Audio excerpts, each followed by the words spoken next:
It was actually around that time that I discovered, that you exist. And I was so impressed with the fact that the V&A had chosen to acquire a pair of your shoes for their permanent collection, which is a big feat for an Arab designer. Huge. I was like, wait, are you, is that me? Yes, is this email from me? Yes, absolutely. You want to have one of my pieces in the museum? And it was from my first collection. Hello, this is Deena, and this is my podcast, First. In this episode, I'm joined with a very, very, very dear friend to my heart, Sultan Al Darmaki. Sultan, how are you? Good. How are you? Thank you for having me today. Oh my God. Thank you for having me. It's quite a pleasure. Well, thank you. I'd like you to just give us a little glimpse. I mean, obviously, we've known each other for a long time on what your background is and how you came about in fashion. Amazing. I mean, I'm not going to say how long we've known each other because, I don't want to talk about my age anymore. We'll keep that. We'll keep that to each other. But we have known each other for a very long time. You've met me when I first started designing shoes, and I've launched my brand in, I think it was 2009. And I was the first Middle Eastern footwear designer that exhibited his work at during Paris Fashion Week. How did I fall into fashion? I feel like as a Middle Eastern, you know that very well. Like our parents, absolutely, huge were influence. Obsessed with fashion. Like, my mom, someone who didn't go to school, she'll sit there with Vogue magazines. And that to me was like basically the typical sort of entrance into the fashion world. And I fell in love with fashion, and I've always wanted to be part of that world just because of the fantasy of it. And as you know, like I come from a city that was still not developed. It was literally like in the middle of the desert to a certain extent. No. And to be exposed to that world, I was just sat there as a kid and I was like, oh my God, I want to be part of this world. It sounds fantastic, And I got into it, and I don't know, it started with shoes because I found shoes very fascinating. I just felt the technical side of it. Designing shoes is very specific, but the things that you want to do with shoes is also quite incredible. And I remember my first collection was definitely not wearable. It was just, it was really about that at all. It was actually around that time that I discovered, that you exist. And I was so impressed with the fact that the V&A had chosen to acquire a pair of your shoes for their permanent collection, which is a big feat for an Arab designer. Huge. I was like, wait, are you, is that me? Yes, is this email from me? Yes, absolutely. You want to have one of my pieces in the museum? And it was from my first collection. Which is amazing. And that was quite like mind-blowing for me because, at that time I've packed up and moved to England and, I didn't even know what I was doing. Yes. All I know that I was like, I wanted the first collection. I wanted to be like over the top. It doesn't have to be wearable. It could be super expensive. No one needs to buy it. But because I wanted to kind of challenge the craft of shoemaking to a certain extent. And then the V&A email came through and they were like, oh, we want to acquire one of your pieces as like the first Middle Eastern footwear designer. And I was like, whoa. Yes, it's a very high pedestal. And where do you go from there? Where'd you go from there? Exactly. Literally, that's what happened. Yes. Where'd you go from there? Yes. I actually stopped for like a couple of seasons after that because you go like, where'd you go from there? Like, you don't know what to do. And I took like I think a season or two off. And that's when I was like, okay, this needs to be commercial now. Like, let's kind of work on a more sort of accessible collection, something that is more consumer friendly to a certain extent, but something that also like speaks to who I am and what I am as a brand, and start building that brand image to a certain extent. And that's how Darmaki happened. Of course. Yeah. Well, just to mention this, because I'm not sure some of our listeners know this. So you were raised in the UAE, you were raised in Dubai. Yep. And again, at a time when it had not yet fully become the Dubai we know. And very similar actually to what Saudi Arabia was like at that time. Yes. But this is so interesting. When I was growing up, it wasn't the word fashion. Yeah. I just didn't know what it was called. I just knew that I loved it. Yeah, we didn't have a name for it. No. Exactly. Like it was like, yes, our mothers looked at magazines and they looked at styles, but it wasn't like my mother sat me down and talked about fashion. Yeah. No, absolutely not. Like I don't remember having a conversation with my mom about fashion, Not but they were really. just fashionable. It was just, well, of course, because Yeah. that's another misconception people have about the Middle East, that women have been dressing, throughout history in the Middle East. It was part of the Silk Road. But in addition to that, since I want to say in the 1960s onwards, the Gulf in particular had been a very big market for couture and opulent dressing. Yes. And I think that's something that most Westerners did not know about. No, they didn't know. But we're talking about specifically Saudi and Kuwait, because Saudi and Kuwait were more exposed to the Western culture, before the UAE. Let's not forget, like, the UAE was formed in 1972, so it was way younger than Saudi and Kuwait. Yeah. And in the 40s and 50s, Saudis and Kuwaitis were already traveling abroad. And I must say that Kuwait, I think, to be absolutely frank and honest, the Kuwaitis, I think, did it way before anybody else. The first Hermes boutique in the Arab world was in Kuwait. The first Chanel boutique was in Kuwait. And a lot of people tend to forget that. Yeah, and I think it's important to kind of just, acknowledge this. And I think it's because Kuwait has not only been, it was a British colony, but then in addition, it was on the route for ships going to India. That's true. And I think that definitely opened up. It was a port country. So I think that all those things contribute. A correction. I actually come from Al Ain, which is part of Abu even Dhabi, more. Which is also was very sort of insular. It was still a city that was very much traditional and conservative. Yes. But even before the couture, Deena, like, yes, couture did come at a certain point in the 60s and the 70s for the Gulf region. But even when you go back and look at the traditional clothes that we had, absolutely, that was insanely fashionable. Like the colors, the ornaments, the embellishments on those clothing, and the way they mixed and matched everything. And the way it differs from one, even one town to another. And especially in Saudi, like Saudi is quite big. Yes. It's quite a melting pot of different cultures that came in together as well. Absolutely. So the South is probably different than the West and than the North. And I think it also kind of adheres to the elements. So meaning you'll see parts of southern Saudi Arabia where women tend to wear sun hats because they'd be working out in the field. Yeah. And then you'll see other elements in other towns according to their way of life. Yeah. But I completely agree with you. And it's the same, with the UAE. It's absolutely the same with the UAE. And how they approach dressing. I think based, and people just think of women in the Middle East and they think of them as covered up. At least that's the perception that the West or the Orientalists used to have. Yes. And what's interesting is they tend to forget that men also dressed quite differently to what Western men because of the elements. Yes, absolutely. Like we had to take into consideration the weather, but also our clothing was quite functional. It needed to have a purpose. Exactly. It couldn't be just like something that looks good. No. And pretty much that's what fashion is. It needs to be functional and it needs to have purpose as well. When you think about, like, for example, the UAE, like the way they used to dress, like it taught us a lot about fabrics and what fabrics work with, like our weather. With men, it had to be white because it's a hot climate. So white didn't necessarily absorb the light. heat. It didn't absorb it. Absolutely. And the head cover served a multitude of purposes. Covering from dust, covering from whatever it is. And then you have what we call the, Westerners probably call it the crown, but we call it l'aqal. Yes. That had a purpose as well. So from top to head, it all had a purpose. From a young age, we all understood fabrics and we know the purpose of fabrics and how fabric works exactly. And, that is part of our fashion education Absolutely. as kids. I think it went into both of our, without realizing it, I think we both kind of absorbed all of these things. Oh, yes. And they came into play once we were in our creative fields. I mean, I didn't design anything.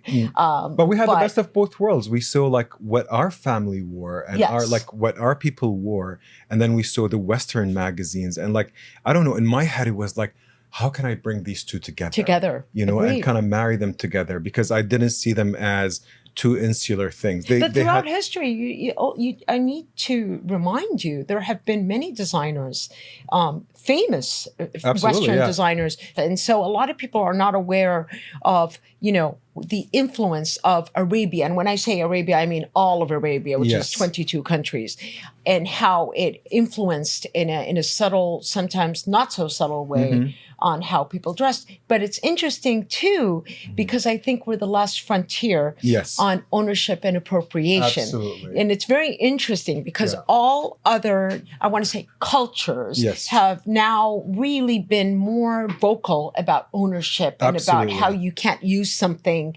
and think of it as your own if it isn't yours. But I also think the younger generation is sort of changing that narrative, because to your point, like the older designers that have done this, like Gianfranco Ferri, Yves Saint Laurent, Gianni Versace, even Riccardo, I think at one point did have a collection that was very Arab influenced, but it was always approached from a very Orientalist point of view. Yes. Like for me personally, it didn't necessarily verge on offensive. I liked it because I felt that we were being celebrated. However, right now, I'd rather take ownership of this narrative. There was no such thing. I didn't even know what appropriation meant. No, we didn't know that. Absolutely not. And I just didn't, compared to all the other issues we might have as Arabs and the stupid questions we get asked. Yeah.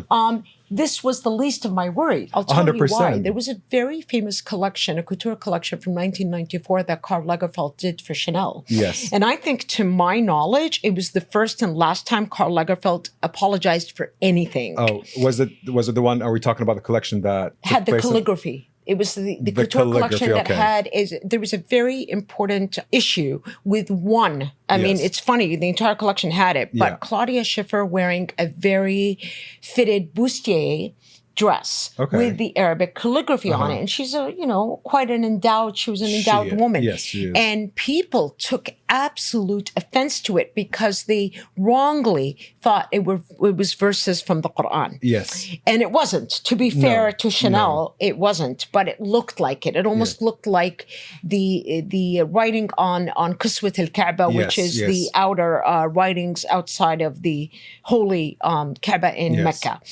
And that was the first and last time, to my knowledge, in which Karl Lagerfeld issued an apology to the Grand Imam of Paris. Yes. Apologizing. But to be fair, like I think there was a collection recently, can't remember the brand to be honest with you, that also had like Arabic calligraphy. And I had to take a second look just to make sure that is this like Quranic verses or not. I think the reason we probably look at it the first time and say like, oh, is this Quran, is because that has always been taken out of context, like the calligraphy, and used in a different way. Because unfortunately, at least in Hollywood, I think that's maybe why I'm going to draw the comparison. Yes. It has always been demeaning. If you were to see 80s and 90s movies portraying Arabs, were almost always perceived in very negative light as people that are barbaric, people that don't understand, people that are not supposed to be even looked upon in the same esteem. So I think perhaps that colors how we view other things. 100%. And it doesn't, it's different when an Arab designer does it. I mean, Azzeddine Alaya had a famous collection with Arabic calligraphy, but it didn't offend anybody because he was Tunisian. Yeah, he was Tunisian. So. And similarly, although not Arab, but love and admire what he did,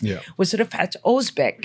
His interpretation of his culture, of his Turkish culture, which is not Arabic, and this is very important to point out to non-Arabs, they don't know this, it was beautifully done and done in such a modern, streamlined, crossing, different, it wasn't so stuck on what it meant to be Turkish. Yeah. No, I think giving Rifat Ozbek and Azzeddine Alaya as an example is the perfect examples of, as Arab designers, what we aspire to be. And what I advise all Arab designers 100%, I meet. 100%. Not to be too literal. Not to be too literal. There is still, you can sense where you come from in your collections and your designs, because when you meet a lot of the young designers and have conversation with them in terms of what they do, it almost feels that they're designing for like a completely different culture. Agreed. And you go like, but why are you doing this? You come from a culture that is so rich. I'd like to see some of that reflected in your work, but not literal. But you see, the problem, Sultan, is at least in my career, I met two kinds of designers from the Middle East. Unfortunately, either somebody that was too literal. Literal to the point where it looks costumey. Absolutely. Or what was trying to be a helmet lang. And in my head, I used to always say, well, how are you going to compete if there is a helmet length? Yes. Why aren't you doing something Absolutely. that will set you to be aside and be distinctive? And I just don't understand why it was very difficult for these young designers to catch that pulse. I think it's like, for the lack of better word, it's like we're almost like brainwashed to a certain extent that there's a specific look that we have to aim for, and that what it should be like. But the truth of the matter, it doesn't have to look like that. No. And other nations and other nationalities have successfully bridged it. I mean, there are so many India. African designers that do African an amazing designers job. as well. Absolutely, yeah. And the same, I would like to say with the Far East. 100%. Anybody, whether it's Japan, China, India, Yes. they have a way of, maybe India to a lesser extent, they're still a little more traditional and more on the nose. Yes. I am very happy we're talking about this Yes. because I think it's important for every young aspiring designer to hear this and maybe reflect upon it. I totally agree with you. I think, like, by the end of the day, what we both want is to see like talent in the Middle East to succeed, and like to Yes. build a career where they can sit in side by side with some of the big brands, Absolutely. locally and internationally as well. I mean, I went to India like a few years ago, and I was completely mind blown because I've never been there before, and I didn't realize how beautiful it Oh, is. it's stunning. And I think what I really appreciated about India is the fact that designers really took ownership of their own culture. Absolutely. Their own narrative, and too. their own narrative to it. And I have so much respect for that, because yes, there are the designers who are creating a more sort of traditional look. And there's nothing wrong with that, because also in the Middle East, we want that. We want someone to Absolutely. take over and like sort of evolve like what our ancestors had. Yes. But they also had the designers who are more modern and contemporary, but they still had their culture there, and it's not literate. Like, and you go like, this is really like what is quite inspiring, and I'd like a lot of people to see it. Agreed. But they also have the support in that region. They do. The support to basically build that economy. And we're still young, we're getting there. We are. That said, I think we're always tagged as the consumers. Arabs are always tagged as the consumers. And I think, there's nothing wrong with being a consumer, because to me as a consumer, I've known from a very, very, very young age what a cut needs to look like. Yes. What colors work, the way, a garment sits. Yes. So from a technical know-how, although we didn't have the teaching, Yes. we sort of like We understood had an it. instinctive understanding of it. We understood it. So like we actually at this point have the best of both worlds. Yes, we are consumers, but we also have talent. So when you merge these two together, the young talent could create something quite marvelous. But it's just about like kind of showing them That's very true. the way. Yes. Because we don't have the institutions that are available in Europe and the Americas. We, as a matter of fact, we've just recently had schools in the Middle East very that true. teaches And fashion. Absolutely. It's just the beginning. Which actually brings me to 2 points I'd like to discuss with you. First is how, you're doing something very exciting, and I can't wait to see what it's going to look like. Because just speaking about this point, I think your new initiative is going to help with that. Absolutely. Why don't you discuss that just a little bit and tell our listeners what you're planning on doing? Oh my God, I'm so excited about it. I'm excited for you. I'm really excited about it. I think a lot of my clients or people that I've worked with were hoping that I come back and revive Darmaki. But I feel that I've done that, and I've achieved whatever I wanted to achieve or could achieve with Darmaki, and it was quite spectacular. And I went to Dubai a couple of months ago, and it was supposed to be a 1-week trip, and it ended up to be like a 2-month trip. And it was quite incredible seeing all the talent there. And it just feels that like the next chapter of Sultan is to support this young talent to be able to succeed in the fashion world. So I'm launching a fashion incubator. And I'm approaching it from more of a foundation level as opposed to holding their hand and building a business for them. Yes. I want the kids to go to school. Yes. I want them to go to a fashion school. I want them to learn the skill. I want them to build their network at schools, because, that person who's studying journalism, the person who's studying printmaking, the person who is studying the different parts of what builds the fashion industry are going to be your network and peers in the future, and are going to be the ones that build you and launch you in the future. And I just want them to experience that. And I want them to get the right education, because there is talent there, and there's quite incredible talent. You're talking about an education that's not necessarily just found in school courses. We need to point that out.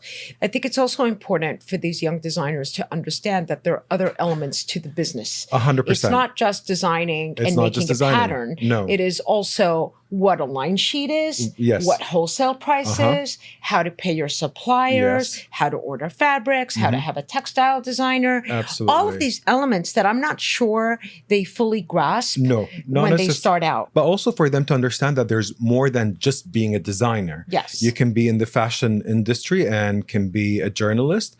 You can be a photographer. Yes. You can be a designer, a print designer. There's a spectrum of things that you can do within the fashion industry.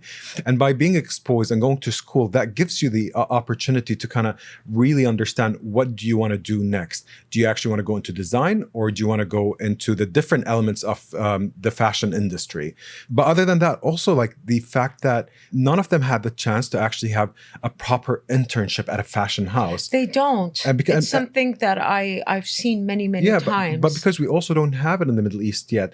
And this generation that we support will be the ones that will have fashion houses in the Middle East, that will eventually be able to give internship for other kids as well, to see how the business of fashion really runs. Really works. And that exposure is very, very important. Which actually brings me to the next phase of this. You know, hopefully with this initiative that you're doing, this incubator, I would love to at one point be able to see a formation of an equivalent of a garment district within the Middle East. It can be anywhere. Absolutely. Because what's interesting, I'm sure you're aware of this, lots of designers in the West will have factories that make things specifically for them, whether in North Africa, whether in Egypt, whether in parts of the Middle East. And unfortunately, those factories are not allowed to make things for other designers or not. It's almost like a non-compete. Yes. And it would be a shame not to utilize those talents, people that can actually manufacture. I agree with you. And that is the biggest problem I've noticed with designers starting out. I agree with you. I think like a friend of mine who had a incredible brand. He was based in Paris, and he's also Emirati. We both had a very similar experience with a buyer, and when they came to our showroom, they were like, "We love it, and we'll buy it, but we wish it had a label that said made in the UAE." Right. And how wonderful would that be? Been. Yes. If like, these young designers would have like the label says made in the UAE, made in Saudi, made in Doha, made in Kuwait. It's very important. I'm assuming you had your shoes made in Italy. My shoes were made in Italy. Yes. Because at that time there weren't factories in the UAE. No, and shoes are specific. And shoes are very specific. I still dream of having like a shoe factory in the UAE. But wouldn't it be great if you not only had a shoe factory, you had several factories that worked for several designers, and it would create an entire ecosystem and an economy, and it would give jobs. Absolutely. And I really would love to see that happen in my lifetime. Absolutely. I'd like to see it in the Gulf. And I'd like us to get to that point where we have a garment industry in the Middle East, wherever it is. Even if I had it like in Saudi or Dubai, the fact that it says it's coming out of the Middle East would make me proud. Exactly. Me too. And I think that's something that I think we both dream of. And which brings me to this point now. I think you and I should maybe for a minute talk about how we both have this shared experience of being how we're perceived as Arabs, of course, in the industry. I think you and I have seen the good and the bad and the ugly. We really did. We really did. No, because unfortunately there are stereotypes. People come in with a preconceived idea of you before meeting you. Absolutely. It's challenging. It's very challenging. Why do you think that is? I don't, you know what, Deena? I'd like to know the answer as well. I don't know, but I think you and I and a couple of other colleagues from in the industry who come from the Middle East were the first to be able to kind of sort of get into the European and American market. Yes. And thanks to you, because you're the one who opened the doors for me. And no, you may not. I'll tell you who really opened the doors in an international level. And we have to, we have to mention Majid al-Sabah, only because I think he, not to say there weren't people before him, they did exist, but they were a little more hidden. Majid was the first Arab to truly cross borders. That's true. That's true. And put us on the map. Yes. But you do see what's happening here. Because what happened is Majid al-Sabah opened doors for you. Yes, he did. And then you opened doors for me. And this is the effect that I'd like to have for the kids who want to study fashion. And I'd like to tell them the only way to succeed in this industry is to truly support each other. And this is how you and I succeeded in this industry. But going back, we were the first sort of like... Well, we were in the front lines. How about that? Yeah.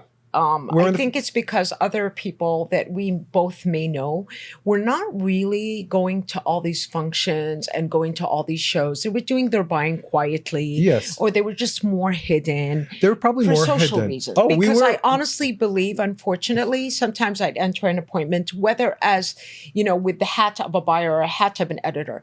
And I promise you this, they would be prejudgment before I entered the room. 100%. And I really, really had a problem with that. Yes, so did I. I mean, I had to work 100 times more than my European or American colleague because I'm from the Middle East. I'm brown, so I really had to work 100 times more. And I was always perceived as someone that my work may not be as good as other brands in terms of the finishing itself. Did they ever view this? I have this question for you. Oh, that was verbally said to me. Did they ever view it as a vanity project? Because that's unfortunately the perception Absolutely. I would get. They were like, but you got money. You come from the Middle East. You've got oil. Like the most offensive thing was like, you've got oil in the backyard. I was like, I don't know. What sort of education do you have? Yes, but like, absolutely. I used to get that as a kid. And I was like, this is not an episode of the Beverly Hillbillies. No, it's really not. No, I do not. And I do not take a camel to school. No, yeah. I don't even understand. Yeah. I was like, I do not travel to Paris on a camel. Nope. I did take the plane like everyone else did. Yes, exactly. But Deena, let me tell you, like, I remember when it comes to the sales season, a market before Paris Fashion Week, I probably wouldn't sleep. Like, I'll be on the phone and on emails chasing buyers and like begging them. I used to chase and beg designers to sell to me. Yeah. Now imagine. And that's the thing that we have in common because why? Because we both came from the Middle East. Yes, but you would have thought, why would I have to beg? Why would I have to beg? Exactly. Well, in my case, I just assumed it was because they had never heard of me and they'd never heard of the store and they'd probably never heard of the town at the time. During that time, I've always prayed and I wanted to say that I really hope it's not a race thing. I really hope it's not a race thing. But the truth of the matter is, it is. And I think even if they don't know that they're being racist. Yeah, even if they don't know they're being racist. And it's only because of the social events that happened in the past few years that have changed to a certain extent. Yes. But previously, before these social events, honestly, I used to have to beg buyers just to come to my showroom. I had to work really, really hard. That in all honesty, after every market week and after every fashion week, I am sick for an entire week. I'm done because my body is exhausted. I'm burned out. Mentally, I'm burned out as well. And then you have to sit there and see like which store would actually place an order. And I know someone would argue that they'll always argue that like, oh, but like it's not a fit for our brands. The thing is, when it came to sales season, we took that very seriously. So we didn't actually send invitation to random stores. Yeah, you knew. We knew who to get in touch with because we knew that the brand would sit perfectly with all their merch that they have. All the merch that they have, all the brands that they have, it kind of made sense like where it would sit. We wouldn't we wouldn't mass target. Right. It didn't make sense. Like you don't want to talk to store X that doesn't necessarily would carry something that is similar to what you make as a designer. But honestly, it was really tough. I don't know. I don't know why we were always perceived as that. We were always perceived as rich kids that wanted to start a project, and it's a vanity project.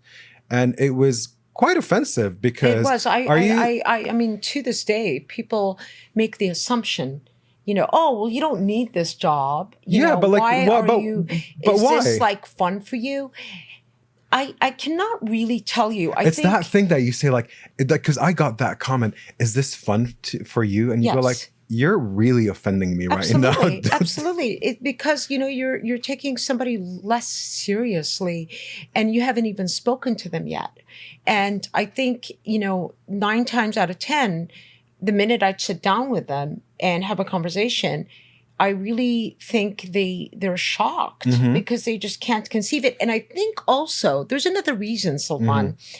I think historically, buyers at least, but some designers, I think they're more used to a different type. They're different. They're used to perhaps another nationality buying. Like, I'll give you an example. Having a Lebanese or French or American buyer for a Gulf store that they can deal with, that they know. Whereas when they're dealing with a native, they get like they a little really bit. I think it just shook them a bit and they didn't know what they were dealing with. They just can't compute. No.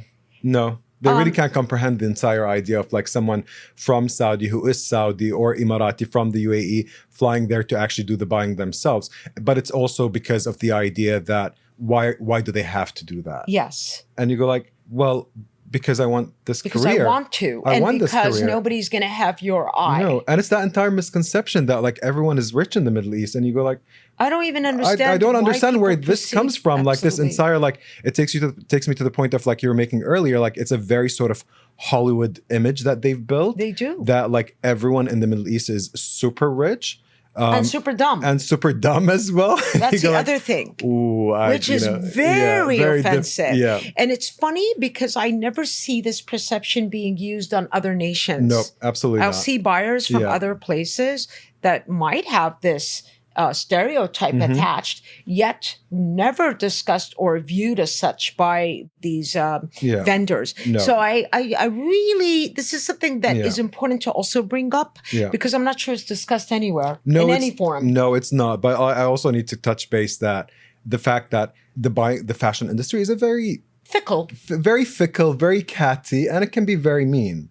Yes. So like for us, the two of us, like it was like multiply that by 100. Yes. So like it was like it really mentally like really played on you every season. That you go like, come on. Yes. But bear this in mind that I know this sounds now I'm going to sound a little judgmental. Forget the financial aspect of this altogether. I think we come from a part of the world where manners and being brought up correctly really count. Yes, absolutely. And I don't think we can get away with anything less than being perfectly civil and cordial. And that just has something to do with our heritage and what's considered honorable. Absolutely. And I'd like to pride ourselves on this because I think that's also another element that, not to say that everybody in the fashion industry isn't polite or isn't nice. I think some of them are wonderful. Absolutely not. But unfortunately, it exists a big section is definitely not as socially as educated. Weirdly, now I'm putting the blame back on having to deal in a very civil and polite manner. I don't know. You're absolutely right. I think I've changed a lot since I started working in the industry. You learn God a knows lot, I learned. and you know how to deal with people because the people's social skills that you have pre getting into the industry is completely different once you kind of get very much involved in it. It teaches you about the human condition, honestly. It was like an anthropological study for me. It was very much so. That's so true. So if anything, I'm extremely grateful. But it is important that we point these things out. Yeah. Hopefully, whether our listener is an aspiring designer or our listener is just somebody curious about the region, I think it is important to clarify those things because I'm not sure there are enough places where people can talk about this freely. 100%. That's very, very, very true.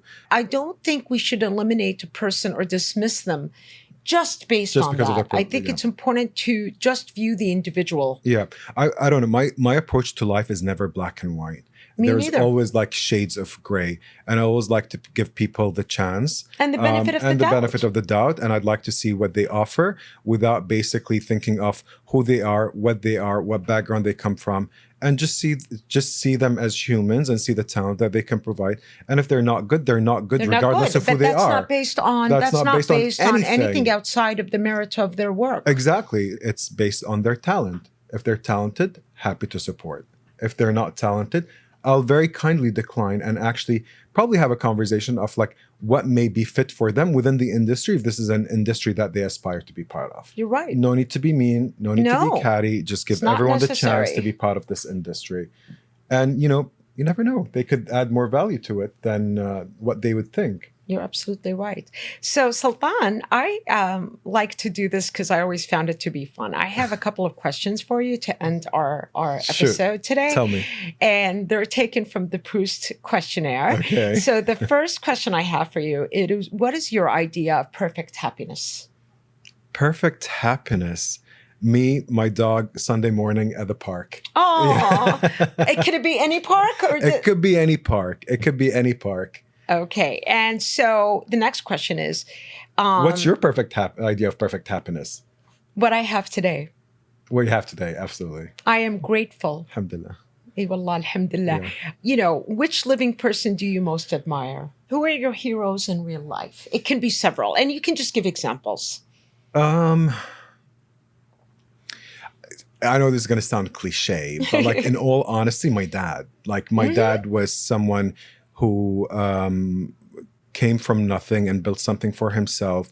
My dad is Bedouin, a proper Bedouin. Yes. Yet in a very beautiful way, he was also very liberal. So I remember when I first started my footwear brand, and because I come from a very sort of tribal family, everyone was really pissed off. Of course. How could you have, especially since, yeah. wait, we have to explain something here, especially since shoemaking and shoes It's in like, Arab culture is the most, I don't know how to say it, like it's the most demeaning It's the thing. most demeaning thing. And what do I decide to do? Shoes. Yeah. Go back to my tribe and say, hey, I'm making shoes. And then you're like, oops, okay. And you have the name of your family on the shoes as well. That's like the ultimate insult. And I remember my dad was like, supportive? He was like, I remember I had to fly back to Al Ain to see my dad. And my dad, I was in his room and he said, I support whatever you do. And, it's beautiful. Go live your life. And I was like, how are you a Bedouin? Like, how you're very old school, you're conservative, you're traditional. Yeah, like, well, everyone else was very pissed off. Like, you're very supportive about that. And so he is my hero and he'll always be my hero. Yeah. That's wonderful. And the final question is, what is your most treasured possession? What is my most treasured possession? Don't say oil. the oil barrels I have in my backyard. No, I'm just kidding. I think a recent purchase that I made, there's this really beautiful young Emirati artist called Meitha Abdullah. And Meitha is changing the narrative when it comes to art in terms of what she does. I saw her work a year ago and I was like, who are you? Wow. This is like for someone to basically be able to talk about like issues that she talks about in her paintings. It was very sort of courageous. It was very courageous. And this year she had an exhibition. She was doing a residency in London.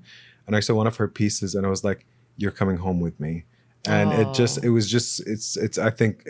at it every morning. I look at it every morning and I was like, this is probably one of my most beautiful possessions. I really love it so much. And because I love the artist and I love what she's doing. Wonderful. Well, this is the end of our episode. Thank you very much, Sultan, for joining me. And I hope our listeners are enjoying this. And if they are, please feel free to share this with your friends. Please do. And we look forward, to having you back again. And thank you very much. I'll be back. Goodbye. A quick note before we wrap up. Earlier in this episode, Sultan and I discussed a new initiative to support young talent, which at the time of the release of the episode had been launched. If you're interested, look it up. It's called 1833 Club, and I advise you to see it. Thank you for listening, and we'll be back soon.